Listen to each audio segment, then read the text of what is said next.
आज power cut को लेकर प्रोटेस्ट हुए। कल पेट्रोल डीजल के लिए पेट्रोल पंप पर लाइनें लगी थी तो विरोधी दलों ने प्रधानमंत्री नरेंद्र मोदी को निशाना बनाया। लेकिन आज कमल हासन की बात सुनकर हैरानी हुई। कमल हासन प्रधानमंत्री मोदी के सपोर्टर नहीं है। आज उन्होंने कहा वो न तो राइटिस्ट हैं न लेफ्टिस्ट। लेकिन ईरान और अमेरिका की जंग के बाद दुनिया भर में जो हालात हैं उसमें प्रधानमंत्री ने जिस तरह से मैनेज किया है, देश को बड़े संकट से बचाया है, वो काबिल तारीफ है। कमल हासन ने कहा कि ईंधन बचाने की प्रधानमंत्री नरेंद्र मोदी की अपील का लोगों को सपोर्ट करना चाहिए।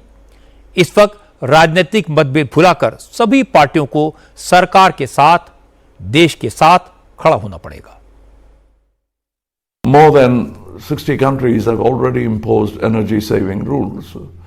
We recently heard Singapore's Prime Minister asking his people to prepare for tough times ahead. We are a much larger country, and our Prime Minister has asked us to save energy over the next year.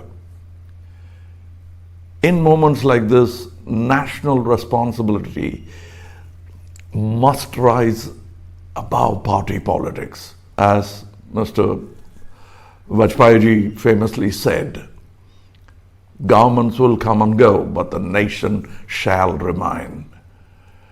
During the 1962 China War, we donated gold from our homes to support our soldiers fighting at the border. In 1965, when India did not have enough food grains, Lal Bahadur Shastri ji asked citizens to skip one meal a week for the whole nation. Today, India does not need such sacrifice. Surely, we must do this for a country when our parents did much more.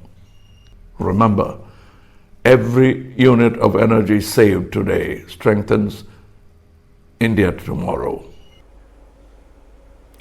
Kamal Haasan ने जो appeal अंग्रेजी में की उसका अर्थ आपको हिंदी में बता देता हूं।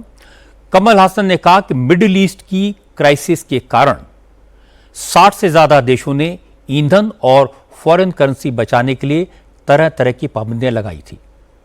कमल हासन ने कहा कि 1962 और 1965 की जंग के दौरान देश ने सोना डोनेट किया था, एक वक्त खाना खाकर अन्न बचाया था। अब चुनौती उतनी बड़ी तो नहीं है, लेकिन नागरिकों को अपनी तरफ से छोटे छोटे स्टेप उठाने चाहिए। कमल हासन तमिलनाडु में एमएनएम नाम की सियासी पार्टी चलाते हैं, बीजेपी के विरोधी हैं, फिर भी उन्होंने प्रधानमंत्री की अपील को सपोर्ट किया। हालांकि कमल हासन ने केंद्र सरकार को यह सुझाव दिया है, संकट के वक्त प्रधानमंत्री मोदी सारे राज्यों से बात करें, मुख्यमंत्रियों की मीटिंग बुलाएं और पब्लिक ट्रांसपोर्ट को सस्ता करने जैसे कदम उठाएं तो बेहतर होगा। As a centrist, I must also acknowledge good work irrespective of my political alliances. At the same time, sacrifice cannot be expected only from citizens. Governments too must share the burden. Therefore, I request the Prime Minister to convene a national summit of all chief ministers. Both the central and state governments should work together to protect the common man and do two things immediately.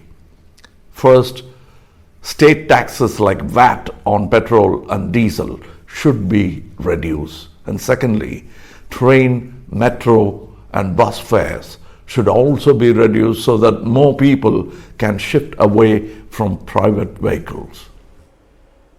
Kamal Haasan ने petrol diesel पर tax घटाने की मांग की, metro, train और बसों का किराया घटाने की डिमांड की, ताकि ज्यादा से ज्यादा लोग पब्लिक ट्रांसपोर्ट का इस्तेमाल करें, गरीबों को राहत मिल सके, और यह अच्छी बात है।